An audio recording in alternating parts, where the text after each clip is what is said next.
अस्सलाम वालेकुम जी, मेरा नाम अबू बकर है। उम्मीद मल्टीमीडिया चैनल में आपको खुशामदीद कहते हैं। आज हम क्लास 9 फ़िज़िक्स पे डे 17 पर बात करने जा रहे हैं। आज हमारा जो टॉपिक है एफ़िशिएंसी और पावर है। एफ़िशिएंसी से मुराद ये है कि किसी सिस्टम की काम करने की सलाहियत। एफ़िशिएंसी को अगर हम डिफ़ाइन करें, the system is the ratio of the required form of energy obtained from a system. यानी हम इस सिस्टम को एक इनपुट देंगे और सिस्टम हमें उसके मुकाबले में आउटपुट देगा। वो जितना एफिशिएंट होगा, जितना दुरुस्त होगा, वो उसकी सिस्टम की काम करने की सलाहियत एफिशिएंसी कहलाएगी। ये डेफिनेशन भी यही हमें कहती है कि सिस्टम इज़ अ रेशियो। ये एफिशिएंसी का मुराद ये एक ऐसा सिस्टम है जिसको जो है वो जिससे एनर्जी हासिल की जाती है एज अ आउटपुट के नतीजे में the total energy given as input. जो जितनी टोटल एनर्जी हम उसे काम करने के लिए प्रोवाइड देते हैं, उसके बाद हमें जो है वो एनर्जी देती है, वो इन फॉर्म ऑफ आउटपुट होती है। ऑब्वियसली बिल्कुल इसी तरह है जैसा कि कंप्यूटर के अंदर हमारे पास कीबोर्ड होता है, हमसे उसे फिगर टाइप करते हैं, टाइप करने जो हमारा जो है वो इनपुट डिवाइस है कीबोर्ड, जो मॉनिटर पे हमारे पास डिस्प्ले होता है वो आउटपुट है। बिल्कुल इसी तरह ही ऐसे ही है, जैसे ही हम मशीन को एनर्जी देंगे, वो एनर्जी के मुकाबले में हमें एक आउटपुट देगा, तो वो सिस्टम की जितना आउटपुट जितना ज़्यादा होगा, वो उतनी उसकी सिस्टम की एफिशिएंसी कहलाएगी। एफिशिएंसी से मुराद इनपुट और आउटपुट को भी थोड़ा समझ लेते हैं। We given some form of energy to a machine. हम मशीन को काम करने के लिए कुछ एनर्जी प्रोवाइड करते हैं, वो हमारा इनपुट कहलाता है। इसी तरह आउटपुट क्या होता है कि मशीन जब एक यूज़फुल काम कर लेती है, हमारे इनपुट देने के बाद मशीन हमें एक काम करके दिखाती है, तो वो हमें जो है वो एज आ आउटपुट कहलाता है।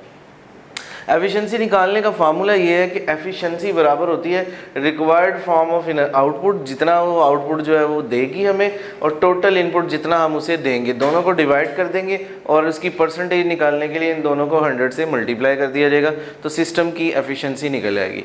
अब बात आती है कि एन आइडियल सिस्टम।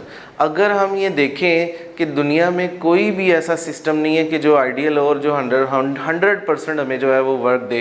कोई भी इंजन हमने साइंटिस्ट ने बनाया, चाहे वो एयरप्लेन का इंजन है, चाहे वो गाड़ी का इंजन है, किसी किस्म का भी इंजन है, जेट इंजन है, तो जो इंजन हमने डिज़ाइन किए हैं वो सारे के सारे इंजन जो है वो एफिशिएंट नहीं है कि वो 100% वर्क दे सके, क्योंकि उनका बहुत सारा हिस्सा या तो एनर्जी में लॉस हो जाता है, या तो हीट में लॉस हो जाता है, या तो फ्रिक्शन में लॉस हो जाता है। सो दैट्स वाई उसकी एफिशिएंसी जो है वो 100 नहीं रहती। वो 100 के क्लोजेस्ट तो जा सकते हैं, लेकिन 100 के करीब नहीं, 100 क्रॉस नहीं कर सकते या 100 दे नहीं सकते। सो दैट्स वाई कायनात में पाया जाने वाला कोई भी ऐसा सिस्टम जो साइंटिस्ट ने डिज़ाइन किया वो इतना एफिशिएंट नहीं है।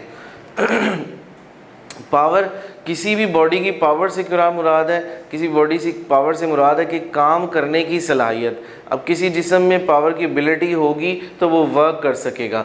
पावर का फार्मूला होता है power is equal to work done divided by time. यानी बॉडी जितना काम करेगी, जितने वक्त में करेगी, उन दोनों को डिवाइड कर देंगे ऊपर नीचे रख के, तो हमारे पास पावर आएगी। आपको पता है वर्क का फार्मूला होता है फोर्स मल्टीप्लाई बाय एस। यानी जितना हम बॉडी पे फोर्स लगाएंगे तो वो बॉडी हमारी फोर्स की डायरेक्शन में एक जगह से दूसरी जगह मूव करेगी। तो हम कहते हैं कि एक जगह से दूसरी जगह जाने का मतलब ये है कि बॉडी ने कोई काम किया। एक इंसान एक जगह बैठा हुआ उठ के एक जगह से दूसरी जगह यानी मूव कर गया, तो इसका मतलब ये है कि वह यहाँ से वहाँ जाने के लिए उसने एक एनर्जी सर्व की और उसने एक काम किया, तो इसका मतलब उसका वर्क डन पॉसिबल हुआ। तो वर्क डन बराबर होता है फोर्स यानी डिस्टेंस के। तो हम वर्क डन की जगह F मल्टीप्लाई बाय एस लगा सकते हैं। तो पावर के फार्मूले P is equal to W/T में वर्क की जगह जो है F लगाया जा सकता है। Fs divided by T as it is उतार लेंगे, S/T आप लिखेंगे, इनको अलहदा कर लेंगे और फोर्स को अलहदा कर लेंगे। S/T जो है वो बराबर होता है वेलोसिटी के। वेलोसिटी बराबर होती है displacement divided by time. The ratio between the displacement and time taken is known as velocity. तो आपका फार्मूला जो लास्ट में बनेगा P is equal to F multiply by V। Power के बड़े यूनिट भी होते हैं मेगावाट, किलोवाट और हॉर्स पावर। इनसे भी उनकी वैल्यूज़ जो है फाइंड आउट की जा सकती है। Thank you so much.